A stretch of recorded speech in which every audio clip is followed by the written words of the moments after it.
There were a lot of. I didn't have any questions on it, but there were a few on council that did not like the way it was worded.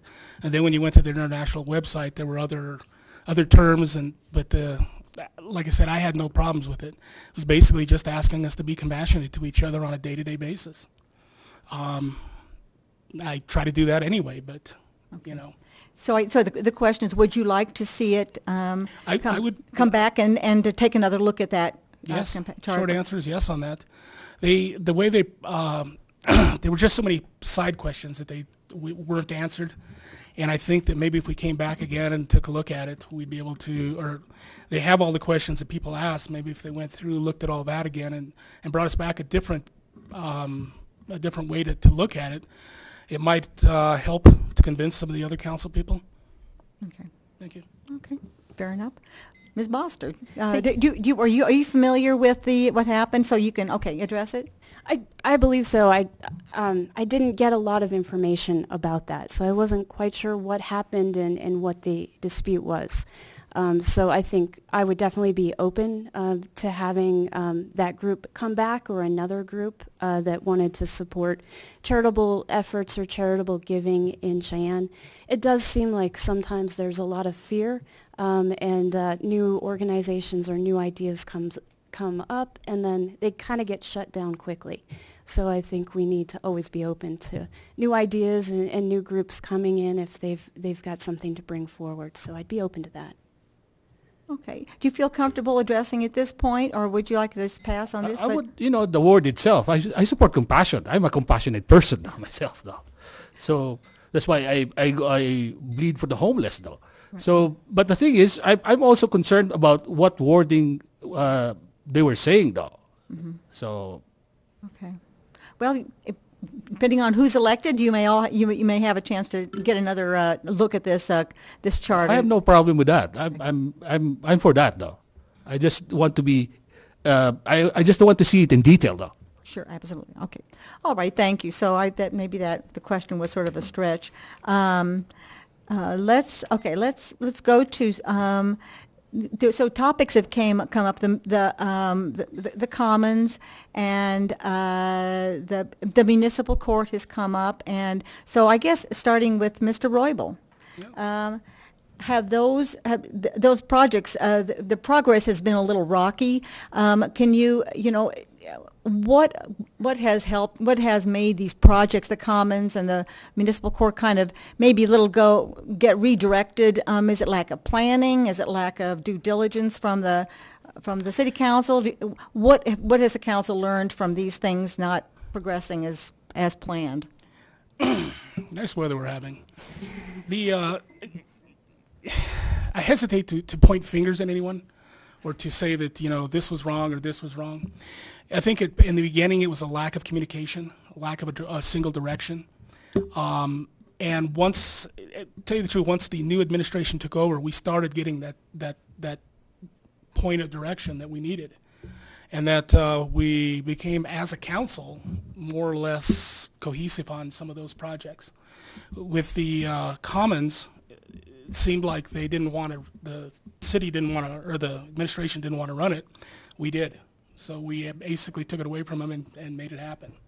As far as the voting for which place for the courthouse, we looked around. They looked at it's probably 6 or 7 different places, and that seemed to be killing 2 birds with one stone, getting rid of that kind of blight, and then also being able to put a new building in. We had parking. We had parking for staff. We had enough room for the whole building, or the whole department in there. Right now they're living in our old place, and we're living in a broom closet down on the corner. So, but we're making it work because we have to. Okay. Thank you. All right, thank you. Ms. Boster. I think the difficult thing about serving as an elected official, especially in local government, is that you take all the flack for anything that goes wrong at all. So I have a great deal of respect for city council members who are hearing these complaints, because it's always the best laid plans, and then something goes off the rails, and it's your fault.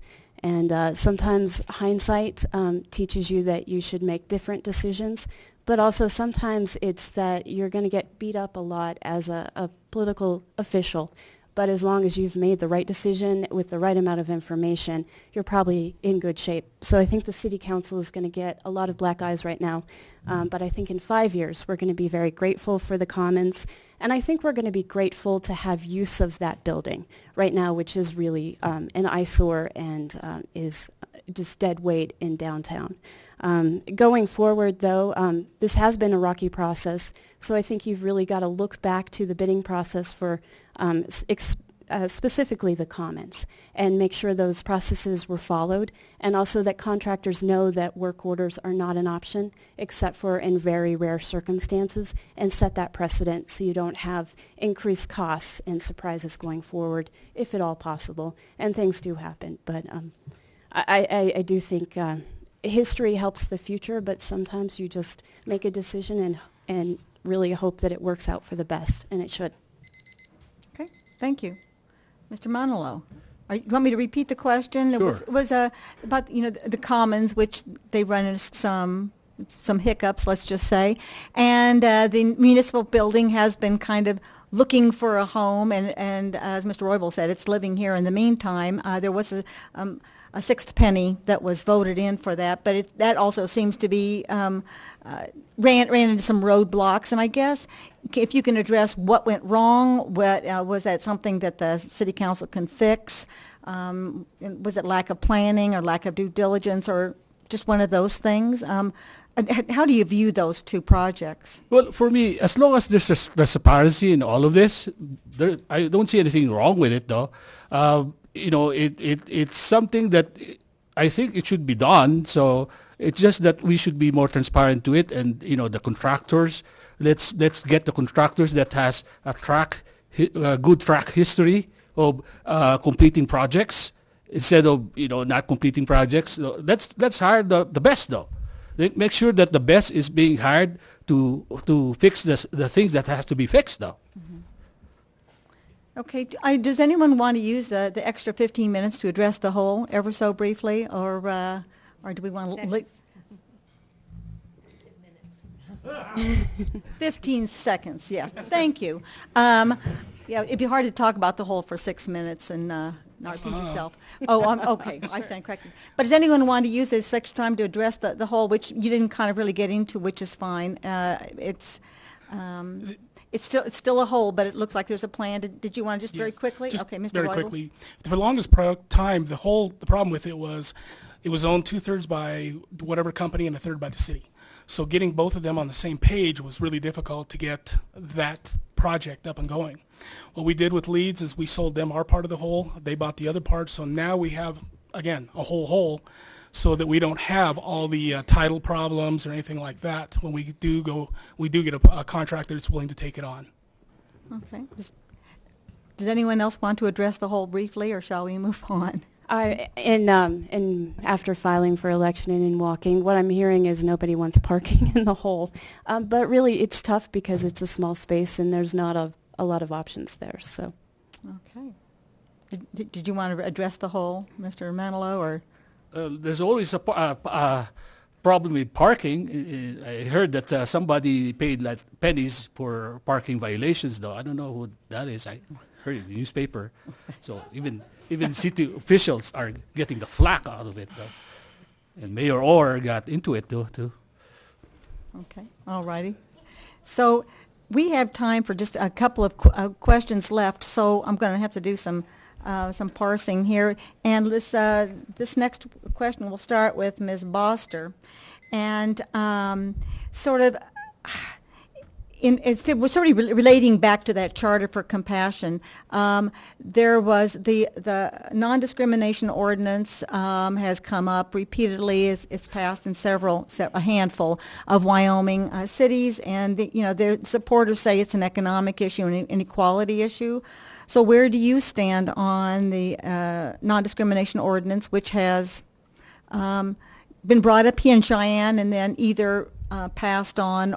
It has not been widely supported. So if you get elected, what would you support a non-discrimination ordinance?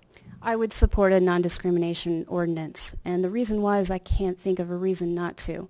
We are a community that's very inclusive, And I think the rest of the country needs to know that. I'm hearing that employers are concerned that we don't have a similar ordinance, and I don't think it's a good reflection of our community that we don't have one. Because honestly, I don't think there's a lot of discrimination in Cheyenne. I may be wrong. But I can't think of a good reason why we shouldn't have that ordinance. I would look carefully at the language, but I would be supportive. Okay, thank you. Mr. Manilow. Well, being a minority, I should be more in with though. So I would look into it more and review what the clauses are in the wording, as Stephanie would say too, and I would go for it though. Well, I'll just mention that the non-discrimination ordinance adds sexual orientation to the long list of reasons that are not allowed to discriminate: age, disability, all those other race, and that sort of thing, and would add sexual orientation to that list. And so specifically, at this point, do you think you would support it or not? Do you have a thought on that? I would have to look into it Okay, more. fair enough. Sure. Okay. Mr. Roybal. Marguerite, I was a sponsor on the original resolution, and we listened to probably 12 hours of testimony on that. Some good, some bad, some interesting. As far as an ordinance, there's some language issues, but I would still be a supporter on that. Okay, very good. Anyone want an extra 15 seconds? Or just ready to move on? All righty. So this might seem a little bit wonky, but it's about the relationship between the city and the county, which always seems to be, it's an uneasy alliance, let's just say. So the 2018 legislature passed a law to limit a city's jurisdiction over the area within 5 miles of the city limits unless the county agrees to it or has a comprehensive plan.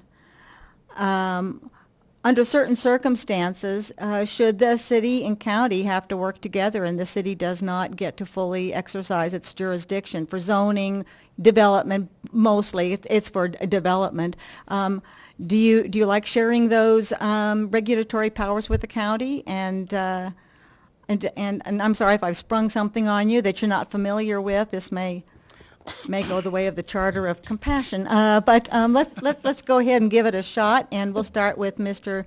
Manilow. The city's control of the area outside the city limits within a certain, 5-mile limit. Do you think it's good that we have to somehow bow to the county in some circumstances? Well, if it's city limits, I just leave them alone. This is county, it's county, city is city though. The less that we go outwards, the better though. Because if we go outward and develop something, it's more taxes though. I don't want more taxes. Do you? I don't think so. So, there are a lot of things in developing outward because, there are a lot of factors like police, firemen, water, utilities that you have to provide to those counties, so leave them alone. So just let's develop inwards. That's what I think should be done. Okay, thank you, Mr. Roybal. Do you want me to?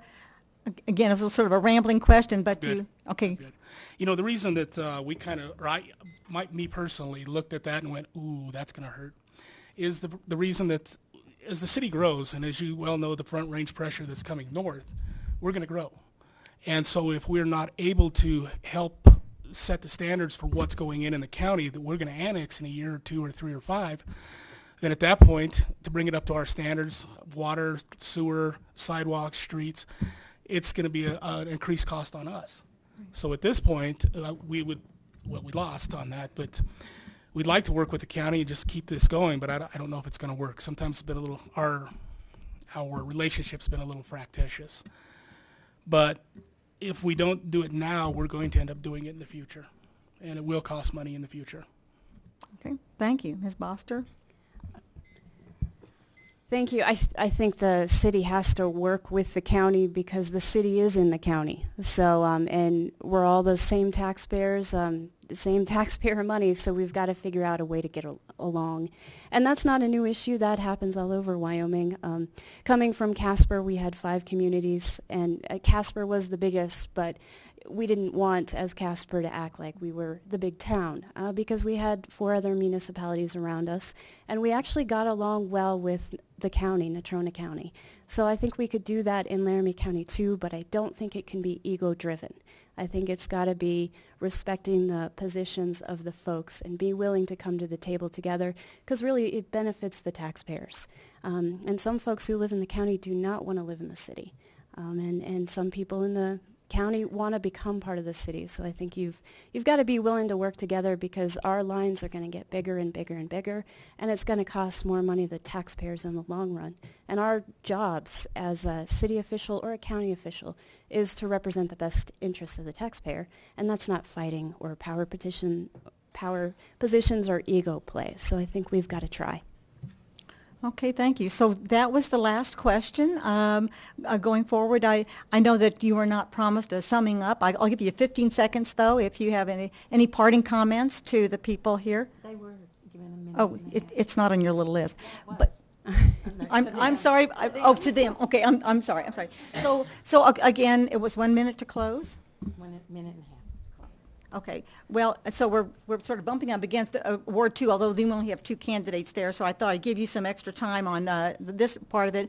But I guess, let's see, we need to start with Mr. Roybal to close. So a minute and a half, if you can abbreviate, that would be okay. But if you want to expand, you can use that a minute and a half to either summing up, or if you think a topic we didn't cover you'd want to touch on right now. So a minute and a half.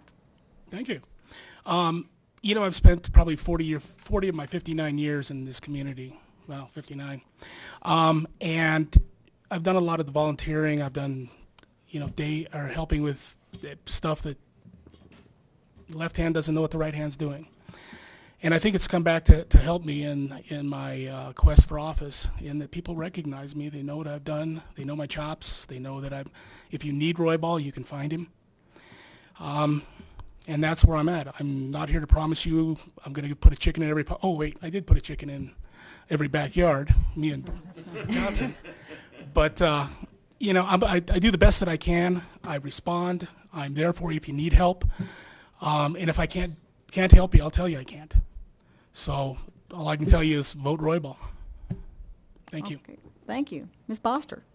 Thank you. I've had so many conversations since I moved to Cheyenne, and they always start like this: wouldn't it be great if, followed by an amazing idea, and then we leave the table, we end the conversation, and nothing ever happens. And that's so frustrating, because this is a community with so much potential and so many amazing things here. And I think the reason why those ideas never come to fruition is people don't stand up and try to get them moving. I do have the experience coming from Casper. I'm also an attorney here in Cheyenne, and I think I can move those ideas forward and kind of get our city in the right direction. I'm also somebody that I'm easy to work with. I'm very friendly. I'm diplomatic, and I think I can maybe get those conversations that are off the rails back on the right road. I'm a very good mediator. I also was on the city council in Casper when it was running very well. Our city manager, Tom Forsland, was a professional. He was there for 26 years. And I've seen a city run well, and I've seen it work well. And I think we're doing that here, but we can do that even better. And I'd like to implement some of those ideas to move Cheyenne forward. So we're moving in the right direction as a community. So I'll hope, if you live in Ward 1, I hope you'll vote for me for Cheyenne City Council. Okay, thank you. Mr. Manilow. Yeah, I fully support the First Amendment, the right to free speech, the Second Amendment, the right for arms. My 2 sons are police officers, and one is in the National Guard, so that's why we fully support the military and our police law enforcement. And one of the reasons what motivated me to run was protecting the rights of the citizens from certain ordinances that curtail their property rights, though. And I have although, as I said before, I don't have the experience of being in the political office, but I do have a fresh perspective. I have a broad experience in wholesale, retail management, insurance, banking, gasoline station operation. It's a broad experience, and I came from the best school, La Salle. If you remember, they have LaSalle in Pennsylvania. And remember, if you like football, LaSalle in California had the longest history of winning, streak winning in football though. That's my alma mater though, LaSalle. So also, my question is anyone here bilingual? So, habla español? Poquito? So, I am trilingual though, by the way. So, I have 3 languages I can speak, write, and with a population increasing with diversity, it's something that would be an advantage though. I'm not as spectacular as my grandfather who had 12 languages as a senator that probably saved his life. So, and one more thing, which is a gist though. I made in USA though, actually though, because my mother conceived me when they were in Washington, D.C. And they had to leave though for some reason. So I'm probably made in USA though. Okay. All right. Very good. All right. Very good. Well, thank you. And I want to thank the candidates, everyone who's turned out tonight, everyone who's going to watch online. Thank Charter for recording, and then also thank the city for making this wonderful facility available. So can we give everyone a hand?